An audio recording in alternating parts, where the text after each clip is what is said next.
On dit Shein, parce que Shein, c'est de base She Inside, et ça a été ensuite réduit à Shein.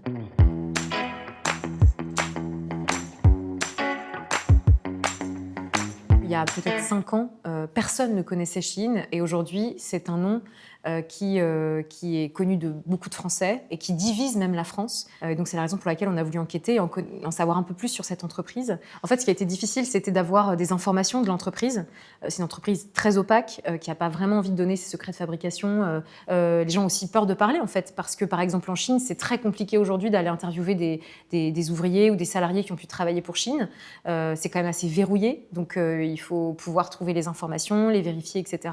Il y a très peu de personnes qui sont en mesure d'en parler aujourd'hui, parce que c'est un noyau extrêmement restreint qui connaît en fait la mécanique de Shein. C'est très secret. On a par exemple réussi à rencontrer un ex-cadre de l'entreprise. Et ce qu'il faut bien comprendre chez Shein, qui est très différent des autres marques dans le monde de vêtements, c'est que Shein, c'est d'abord une entreprise de la tech avant d'être un marchand de vêtements. Certains professionnels parlent de 7 000 à 10 000 collections par jour.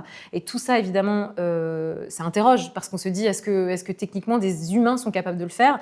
En réalité, ce qu'on a découvert, c'est que c'est surtout des outils algorithmiques qui permettent de fabriquer ces centaines de vêtements, ces milliers de vêtements par jour. Shein a réussi à se doter d'un algorithme extrêmement puissant.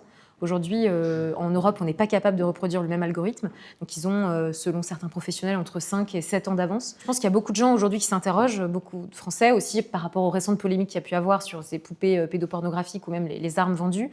Je pense que le gouvernement s'interroge déjà depuis un moment, certains parlementaires également qui essayent de contrer cette loi. Mais bien sûr que celui ou celle qui détient la clé, c'est les consommateurs, en fait. C'est-à-dire qu'aujourd'hui, Shein explique qu'ils ont en France 23 millions de clients. C'est énorme, gigantesque.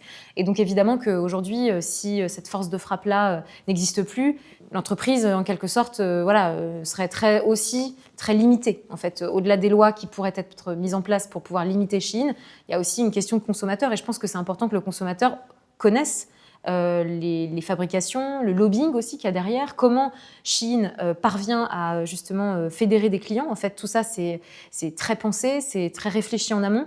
Quand vous allez sur le site, vous avez l'impression que vous faites juste un achat. En fait, tout le chemin sur ce site, tous les jeux, tout l'algorithme qu'il y a aussi sur le site, en fait, vous incite à rester. En fait, tout ça, c'est réfléchi, c'est une machine extrêmement bien rodée. Et c'est ça, en fait, qui nous intéressait dans l'enquête, c'était de comprendre, finalement, comment ils réussissent cette force de frappe presque du jamais vu, en fait, jusqu'à maintenant.